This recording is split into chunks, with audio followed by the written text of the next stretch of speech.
Hello नमस्कार, मी शारदा. तुमचं सर्वांचं खूप खूप स्वागत आहे शारदा मराठी व्लॉगमध्ये. माझ्या सर्व ताई दादा मैत्रिणींना श्री स्वामी समर्थ. संध्याकाळची वेळ, संध्याकाळची कमीत कमी 6:15 वाजले आणि मी पोचले माझ्या माहेरी. आज आहे माझ्या दादांचा वाढदिवस. तर बघा इथे ना पहिल्यांदाच आम्ही आलोय. आता हळूहळू यायची सुरुवात झाले. हा बघा माझा भाऊ भरत. इथं सगळे आता तुम्हाला एका लाईनीत नवीन गाड्या दिसतील. ही आहे भरतची, तिकडची संदीपची. तर दसऱ्याला कधी घेतले? लक्ष्मीपूजनला. ह्या दोन्ही पण गाड्या लक्ष्मीपूजनला घेतल्यात. त्याच्यानंतर आज मावशीच्या घरी आल्यात. हे बघा आता सगळे पाहुणे येणार आहे. ही शीतल आहे. इथं बघा लहान लहान पोरं, यांना थंडी वाजली आहे, स्वेटर घालून बसलेत. हे बघा माझे भासवंड, घर भरलंय. हे बघा सगळेच आता आले. आई बाबा बसले. ते बघा की काका आलेत. काका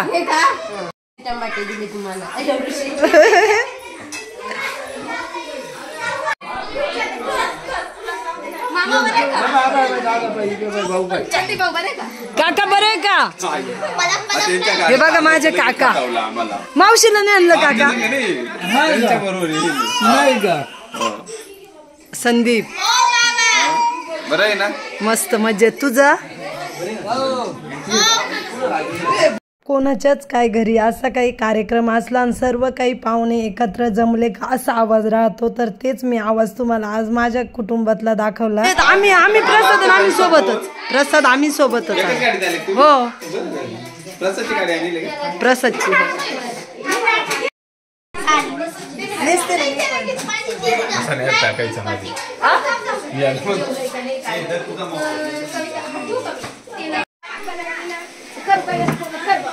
ये घरी चालले होते.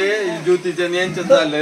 दोघी बोलत होते. आम्ही निघेलो होतो त्र्यंबकला केंद्रात. आम्ही दोघं पाहुणे बघा किती घर भरलेलं. सर्व एक एक करून सर्व काही पाहुणे मंडळी बघा किती जमले. तर क्लास व्हिडिओ खूप मस्त सगळे जमलेपर्यंत व्हिडिओ बघा. तर माझी पण तयारी झाली. येताना मी ड्रेसवर आले होते, पण आल्यानंतर आहे ना लगेच साडी वगैरे नेसले. तर चला आता पाहुणे सर्व काही आले. माझा घसा बसलाय त्याच्यामुळे ना माझा आवाजच निघत नाही. काल तर अजिबातच निघत नव्हता. डायरेक्टच मी शांत होते, त्याच्यामुळेच काल व्हिडिओ टाकता आला नाही. तर हा व्हिडिओ मग मी दुसऱ्या दिवशी टाकते, कारण काल मला म्हणजे थोडंसुद्धा बोलता येत नव्हतं. इथे कवितांना चहा ठेवला आहे आणि आईने काहीतरी करायला घेतलं आहे. मग भात घालायला घेतला आहे का काय. इथे ज्योतीने ताट करायला घेतलं आहे आरतीचं. तर आज आहे माझ्या दादांचा वाढदिवस आणि माझी भाची बघा कशी मधी मधी खेळतीये. खूप पाहुणे जमले. पाहुणे म्हणजे कोण कोण जमलं आहे तर आता मी तुम्हाला सांगते.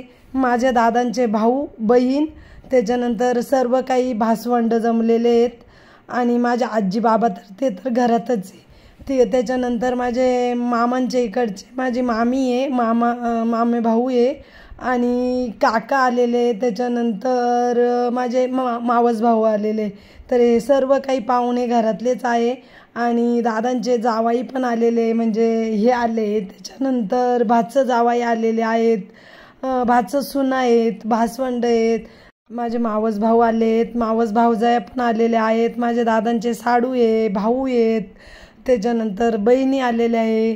तर एवढे सारे पाहुणे जमले. त्याच्यानंतर सर्व काही नातवंड, म्हणजे सगळे नातवंड जमलेले. भरपूर असे नातवंड आहेत. बघा ना किती लहान लहान नातवंड आहे, भरपूर आहे. भाच्यांचे मुलं आहेत, माझे मावस भावांचे मुलं वगैरे, म्हणजे सर्व काही माझे दादांचे नातवंड जमले. आम्ही मुलं जमलो आहे. योगिता भाऊजी येणार होते आणि योगिताचे दोन्ही मुलं, त्यांची शाळा सकाळची राहते, त्याच्यामुळं माझ्या आईवडिलांचे तेच नातवंड यायचे राहिले. तर माझ्या आईचं तर सारखं सगळे पाहुणे जमल्यापासून सारखं चाललं आहे. माझी योगिता पाहुणे आणि दोन्ही नातवंड माझे आले नाही. तर विनीत आणि वेदांत, तर तिला ना सारखं तिचं किती वेळेस सांगून झालंय.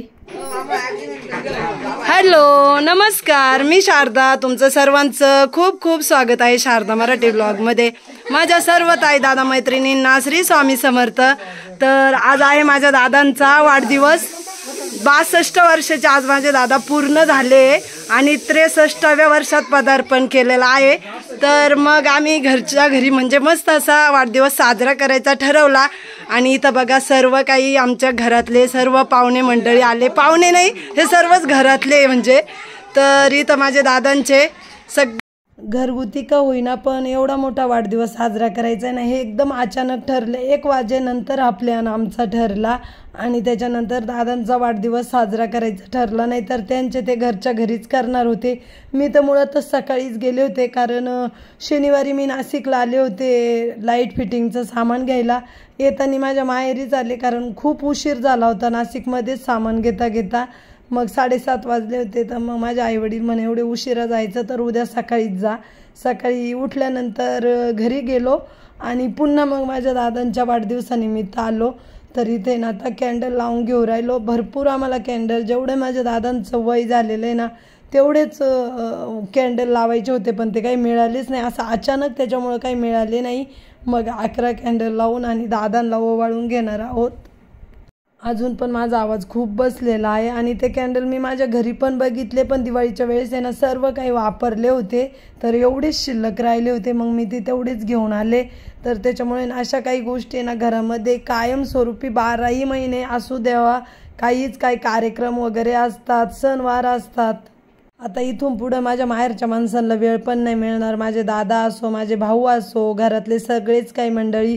तर आता त्यांचा व्यवसाय सुरू होईल, माझ्या दादांची भारस्कर राईस मिल आहे आणि मिल भात काढल्यानंतर म्हणजे दिवाळीनंतर भात कापणी होते सुरू आणि भात कापणी सुरू झाल्यानंतर थोडासुद्धा त्यांना वेळ मिळत नाही, तर एवढे कामामध्ये बिझी राहतात। तर ते म्हणे चला आपला धंदा पाणी सुरू व्हायच्या आधी ना एक मस्तपैकी दादांचा बड्डे पण येतो तर चला मस्तपैकी बड्डे साजरा करू। आणि दरवर्षी माझ्या दादांचा वाढदिवस एवढ्या पाहुणे मंडळींमध्ये साजरा केलेला राहतो। तर इथं बघा माझे भासवंड आहे ना हळूहळूच केकला हात लावतात, कोण खातंय कोण काय करतंय। आता इथं माझा आत्या भाऊ विशाल माझ्या दादांविषयी 2 शब्द सांगतोय, तर चला आता आपण सर्वजण ऐकूया। या ठिकाणी उपस्थित असलेल्या सर्व पाहुण्यांचं मी भारस्कर कुटुंबियांच्या वतीने तसेच सर्व जमलेल्या पाहुण्यांच्या वतीने त्याचबरोबर सर्व पाहुण्यांच्या मनापासून आमचे मामा श्रीमान मधुसूदनजी भारस्कर यांच्या वाढदिवसाच्या निमित्तानं सर्व जमलेला गोतावाळा, सर्व आप्तेष्ट नातलग, त्यांच्यावर प्रेम करणारे मित्रमंडळी या ठिकाणी सर्व उपस्थित आहेत, त्यांचं सर्वांचं मी पुन्हा एकदा मनपूर्वक स्वागत करत आहे। आज त्यांचा 62 म्हणजे 62वा वाढदिवस आहे, नाही 63 62 वाढदिवस संपूर्ण 63 वर्ष पदार्पण करत आहेत। तर या मागेवरून जर बघतात त्यांच्या आयुष्यामध्ये आलेले अनेक प्रसंग, आलेले संकट निर्माण केलेलं स्थान हे त्यांचं यशाचं कष्टाचं गमक आपल्याला म्हणता येईल। खरोखर जर विचार केला तर माळेगाव सारख्या छोट्याशा गावात राहून आपला किराणा व्यवसाय सांभाळून त्याचबरोबर शेती व्यवसाय सांभाळून आणि पूर्ण आपल्या कुटुंबाला एकत्रित बांधण्याचं काम या ठिकाणी मामांनी केलेलं आहे। त्याचबरोबर त्यांच्या सोबत असलेले त्यांची पत्नी, त्यांचे आई वडील, त्यांचे भाऊ बहीण या सर्वांनी जणू हा आपला जो गोवर्धन पर्वत आहे हा गोवर्धन पर्वत आणि आता त्यांच्याच रूपाने पुढे त्यांचे दोन्ही चिरंजीव हे गोवर्धन पर्वत यशस्वीरित्या पेलत आहेत। आणि भारस्कर मिलचं त्यांनी खरोखर या ठिकाणी नाव सुद्धा खूप मोठं केलंय कारण त्यांचं या ठिकाणी कष्टही तेवढं अपार आहे, त्यांच्या सुनाही त्याच तोलामोलाने त्यांना मदत करतात। असा सर्व गुन्हा गोविंदाने राहणारा हा भारस्कर परिवाराला आशीर्वाद द्यावे। तुम्ही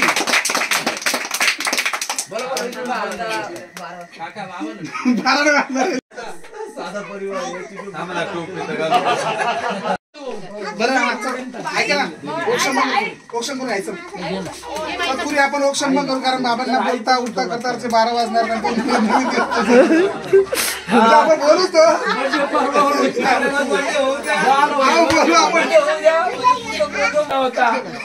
खरं म्हणजे काय बंधूंनी काय झालं हे सर्व निर्माण केलं आहे आणि पुढे त्याची मुलं सांभाळणार आहे। पण आयुष्यात चढ उतार हे प्रत्येकाचे असतात। इकडून तो लेख काहींनी वाचला काहींनी वाचला नसेल मला माहित नाही, पण विशाल तुम्हाला आहे ना तो लेख वाचून दाखवेल आणि खास बंधूसाठी हा लेख मी मुद्दाम म्हणजे करता तो मकरंदला पण लागू आहे. स्वस्ति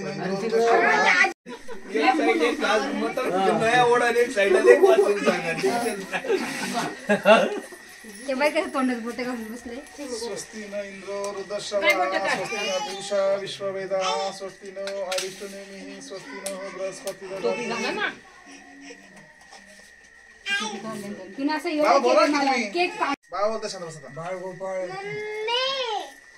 बाई आज माझ्या या प्रसंगी माझा मुलगा मुरलीधर बारसकर यांचा वाढदिवस आपण साजरा करीत आहोत. या वाढदिवसाच्या निमित्ताने माझ्या सगळ्यांच्या वतीने मी त्यांना शुभेच्छा देतो. पुढील त्यांचं आयुष्य सुखकर समृद्धीचं जावो परमेश्वराजवळ प्रार्थना. हे माझे बाबा आहे, म्हणजे माझ्या दादांचे आई वडील. तर माझे बाबा 2 शब्द बोलले माझ्या दादांविषयी. आणि माझ्या बाबांचं वय आहे 93 वर्ष रनिंग चालू आहे बाबांचं वय, तरी पण ते 2 शब्द बोलले. आणि ते पण आहे ना शिक्षक होते. तर त्यांना हसत होते का बाबा तुम्ही सोफ्यावर बसूनच बोला, इकडे येता मामांजवळ येता तुम्हाला बोलता रात्रीचे 12 वाजतील. तरी आम्ही सर्वजण आहे ना आता दादांचं औक्षण करून घेतो. सर्वात आधी आईने ओवाळलं, म्हणजे माझ्या आजीने, मग माझ्या आईने, माझ्या मम्मीने ओवाळलं, मग आत्याने ओवाळलं, मी ओवाळलं, आता मामी. आणि सर्वजण आता कविता, दीपाली, ज्योती, शीतल, शालिनी, रेखा, निशा सर्वजण आता ना दादांना ओवाळून घेतील. तर इथं बघा माझी भाची ओवी कशी दादांच्या मांडीवर बसले. तर कालपासून माझे तेवढे दोन्ही भासवंड म्हणतात का उद्या आमचा बर्थडे, बाबांचा नाही आमचा बर्थडे. तर इथं खरा आहे ना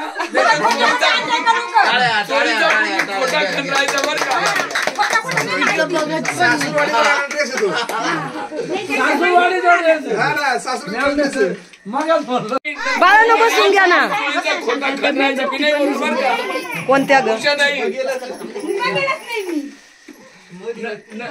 एवढे माणसं जमलेत पाहुणे मंडळी. तर कोण काय बोलतंय कोण काय नाही, किती छान वाटतंय. आणि एकदम घर भरलेलं आहे. सगळे लहान मुलांना केक कापून आणि केक खायची घाई झाली आहे. तर त्याच्यामुळे इथं एवढी गडबड चालली आहे. झालं सगळ्यांचं एकदा चला.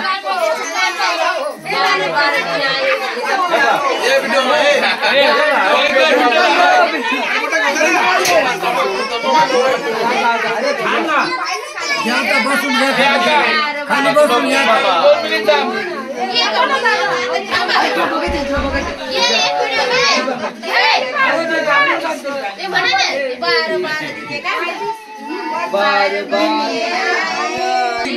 हजारों साल तेरी मैं आरज़ू. Happy birthday to you. Happy birthday to you. Happy birthday to you. बंधू. Happy birthday to you.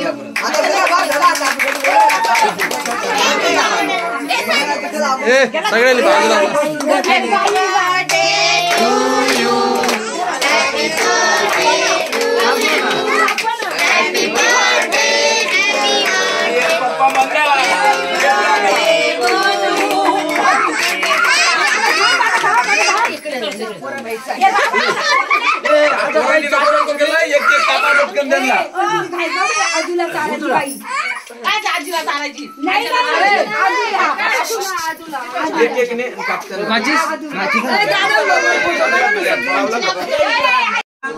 घेऊन जाय तो राहू दे.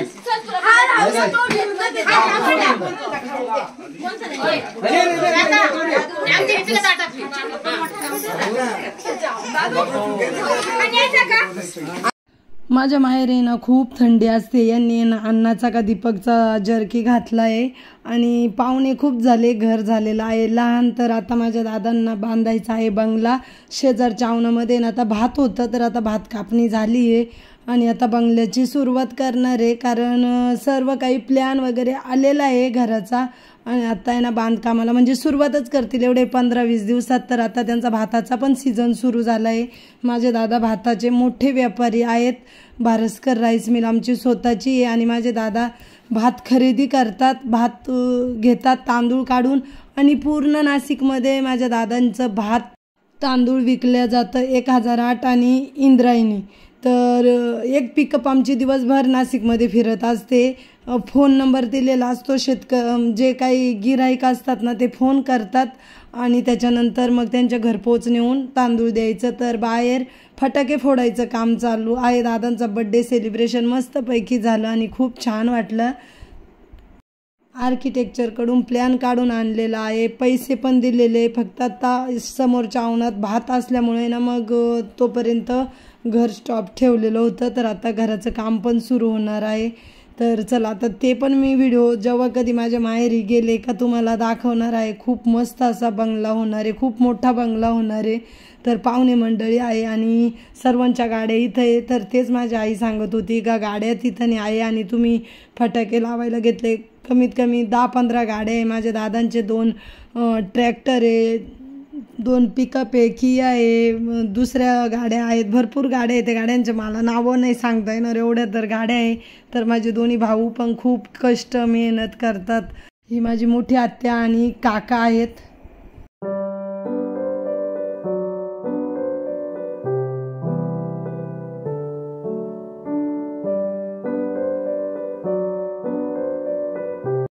माझ्या दादांचा स्वभाव असा आहे ना का सर्वांचे लाड करतात. आता नाही तर फटाके वगैरे फोडून झाले आणि ज्यांना फोटो काढायचे होते त्यांनी काढले. खूप उशीर झाला आहे. तर आता जेवायला बसू राहिले. तर सर्वात आधी लहान मुलांना पण जेवायला द्यायचं आहे आणि पुरुष मंडळींना जेवायला द्यायचं आहे. तर मी माझ्या दादांसोबत आहे एक असाच सेल्फीचा फोटो काढला. वेळच नाही मिळाला कारण उशीर पण बराचसा झाला होता. माझे दादा 1984 मध्ये सिव्हिल इंजिनियर झालेले आहेत. पण त्यांच्याकडे बघून आहे ना असं वाटत नाही का माझे दादा एवढे शिकलेले आणि जुनं शिक्षण आहे त्यांचं. माझे दादा सांगतात का मी शाळेत एकदम टॉपर होतो, म्हणजे एवढे हुशार होते. तर बाहेर बघा ना तुम्हाला किती पसारा दिसतोय, कारण घराचं काम सुरू करायचं आहे ना त्यांना ना. हे घर एकदम लहान पडतंय आणि हे घर आहे ना खूप जुनं झालेलं आहे. पण एवढे दिवस आहे ना घर कुठे बांधायचं ना तो अंदाजच येत नव्हता. मग आता आहे ना असं ठरवून टाकलं का जी भात शेतीचं जे आव्हान आहे ना त्याच्यामध्येच घर बांधायचे. तर चला आता मग कविता आणि दीपालीची पण मजा येईल, त्यांना पण बंगल्यात राहायला मिळेल. मग त्याच्यामुळे त्यांचं सर्व काही व्यवस्थित ठिकठिकाणी जागची वस्तू जागी सर्व काही भेटेल. तर इथं माझ्या भाच्याचं बघा लहान लहान सर्वच मुलं खेळताय आणि आम्ही ना जेवण वगैरे झाले ना का सगळे पाहुणे जाणार आहे. फक्त माझ्या आत्या काका ते राहणार आहे. पण माझे काका म्हणजे माझे मावस भाऊ, आम्ही मामी प्रसाद आम्ही आहे ना सर्व काही निघून जाणार आहेत आणि माझे आत्या आणि काका ते थांबणार आहे. आत्या भाऊ इथं पुरुष मंडळींचे जेवण झाले, लहान मुलांचे जेवण झाले आणि आता आम्ही सर्व लेडीज बसलोय जेवायला. तर मुलींना लहान मुलींना म्हणलो का तुम्ही जेवण करत नाही म्हणे, आम्हाला तुमच्यासोबतच जेवायचे आणि बाहेर केली शेकुटी. तर सगळेजण बाहेर आहे ना शेकू राहिले पुरुष मंडळी. माझ्या दोन्ही मावस भावांनी आणि आत्या भावांनी लक्ष्मीपूजनला नवीन गाड्या घेतल्या. तर त्याच्यानंतर पहिल्यांदाच माझ्या माहेरी आले आहे. तर आता दीपाली आणि कविता ना गाड्या ओवाळू राहिले, म्हणजे संदीप आणि भरत आणि विशाल तिघांनी 3 गाड्या घेतल्यात. तर आता ना हे दोघी जणी गाड्या ओवाळून घेऊ राहिल्यात. आनंद घेऊ राहिली त्याला तो काय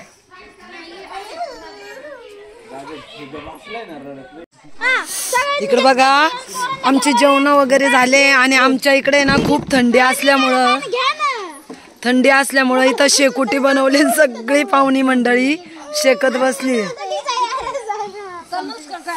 दादा कुठे गेले? गाड्या ओवाळून झाल्या का संदीप आणि भरत पण जाणार आहे, कारण त्यांचा म्हशीचे तबिले आहेत, खूप मोठे मोठे तबिले, त्याच्यामुळे त्यांना पण दूध वगैरे घालायला जायला लागते. तर ते जाणार आहे आणि आम्हाला ऑफिसला जायला लागेल. त्याच्यामुळं प्रसाद येईल आणि मामी येईल तर आम्ही पण निघून जाणार आहे. माझ्या माहेरी ना बिबट्या आला आहे, त्याच्यामुळे ना मग अशी बिबट्याचा पण विषय चालू होता का 3 दिवसापूर्वी आहे ना कोणाच्या तरी गोठ्यातून 3 शेळ्या इथून बिबट्या घेऊन गेला आणि त्यातल्या त्यात आहे ना आमच्या पण इकडे बिबट्या आलेला आहे. तर हे पण मॉर्निंग वॉकला सकाळी जातात ना, त्याच्यामुळे मी आता त्यांना जरा उशिराच पाठवते, कारण आमच्या पण इकडे बिबटे आले. आता सगळीकडेच बिबटे वगैरे आले. तर माझ्या माहेरीत अजिबात घराच्या बाहेर लहान मुलांना, माझ्या भासभांडांना काढते नाही. सतत तो जो सेफ्टी दरवाजा आहे ना तो बंद ठेवतात, कारण घराच्या आजूबाजूला ऊस पण आहे दुसऱ्यांचा. तर त्याच्यामुळे ना मग बाहेर मोठे माणसांना निघू देते नाही उशीर झाल्यानंतर, आणि लहान मुलांना तर दिवसा नाही आणि रात्रीचे पण नाही बाहेर निघून देती. बाहेर निघाले तर त्यांच्यावर कोणी नाही तर कोणी लक्षच ठेवतंय.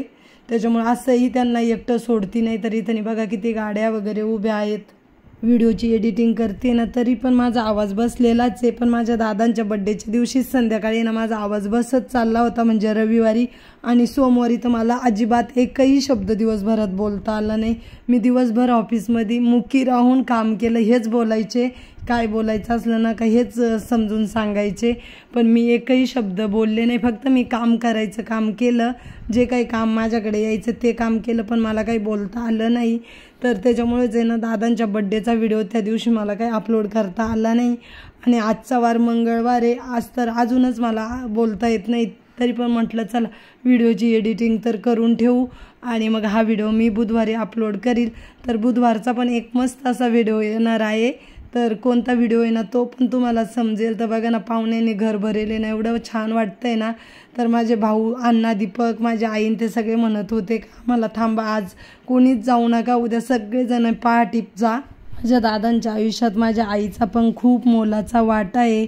जिथं तिथं माझ्या दादांच्या मागे सावलीसारखी माझी आई उभी. आता तर माझे दोन्ही भाऊ मोठे झालेत, पण ज्या वेळेस ते लहान होते अण्णा आणि दीपक, त्यावेळेस प्रत्येक गोष्टीला माझ्या आईचा माझ्या दादांना हातभार. आता तरी माझे भाऊ करून घेतात. कधी मिलकडे रात्रीचे जायचं असेल, कधीही जायचं असेल, कधी काही काम असेल तरी त्यांचे ते जाऊन करतात. पण ज्या वेळेस माझे भाऊ लहान होते आणि शिकत होते त्यावेळेस हर गोष्टीला माझी आई माझ्या दादांच्या मागं होती. कधीही माझ्या आईने माझ्या दादांना असं एकटं सोडलं नाही का जा हे काम करायचं आणि तुम्ही एकटेच करा, अजिबात नाही. सावलीसारखी माझ्या दादांच्या पाठीमागं होती. कारण मला आठवतंय मी लहान होते तर मी बघायचे त्यावेळेस माझे आईवडील आहे ना बागायत करायचे, म्हणजे त्यावेळेस माझे दादा आहे ना बागायत शेती करायचे, म्हणजे कारले, टमाटे, काकडी, वांगे, सिमला मिरची. तर त्यावेळेस पहाटे नाशिकला मार्केटमध्ये तो भाजीपाला घेऊन जायला लागायचा पहाटे 4-5 वाजता. आता नाही ते बागायत करते, आता फक्त ऊस असतो, गहू असतं आणि भात असतंय, कारण आता माझे भाऊ सर्व काही बघतात.